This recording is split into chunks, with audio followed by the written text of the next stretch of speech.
আমরা যদি মুহাম্মদ সাল্লাল্লাহু আলাইহি সাল্লামকে আমরা বলি লাকাদ কানা লাকুম ফি রাসূলিল্লাহি উসওয়াতুন হাসানা, এটা যদি আমরা বিশ্বাস করি অন্তর থেকে, আমরা যদি এটাকে মনে প্রাণে বিশ্বাস করি, তাহলে মুহাম্মদুর রাসূলুল্লাহ সাল্লাল্লাহু আলাইহি সাল্লামের জীবন আদর্শের বাইরে যাওয়ার কোনো সুযোগ নেই, রাষ্ট্র পরিচালনার কোনো সুযোগ নেই। আমরা অনেকেই বলছি ক্ষমতায় থাকার জন্য, ক্ষমতায় যাওয়ার জন্য মদিনা সনদের কথা। আমার ধারণা, আমি জানি না মদিনা সনদ ভালো করে পড়ছেন কিনা তারা।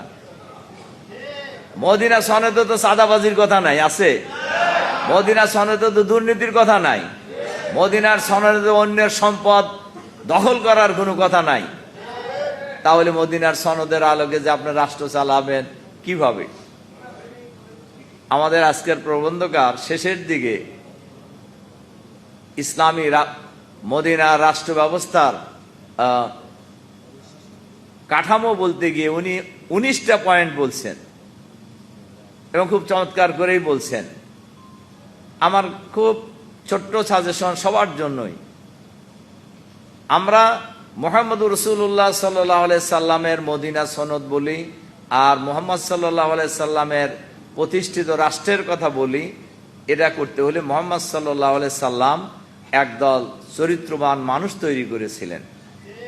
চরিত্রবান মানুষ ছাড়া দুর্নীতিমুক্ত নেতৃত্ব পাওয়া যাবে না, দুর্নীতিমুক্ত মন্ত্রী পাওয়া যাবে না, চাঁদাবাজ মুক্ত মন্ত্রী পাওয়া যাবে না, চাঁদাবাজ মুক্ত এমপি পাওয়া যাবে না।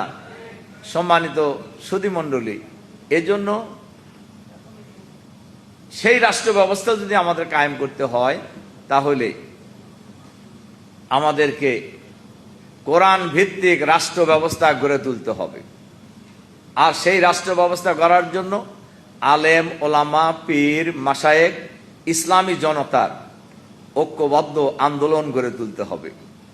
এবং এই আন্দোলন গড়ে তোলার মধ্য দিয়ে আমরা এমন একটা রাষ্ট্র ব্যবস্থা কায়েম করতে চাই যে রাষ্ট্র ব্যবস্থায় কোনো দুর্নীতি থাকবে না, চাঁদাবাজি থাকবে না, সন্ত্রাস থাকবে না, নৈরাজ্য থাকবে না, অন্যের সম্পদ দখল করার কোনো প্রবণতা কোনো মানুষের মধ্যে থাকবে না।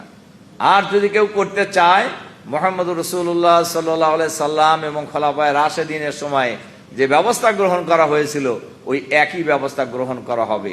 তাহলেই কেবলমাত্র এই সমাজে আমরা একটি শান্তিপূর্ণ ইসলামী সমাজ কায়েম করতে পারব।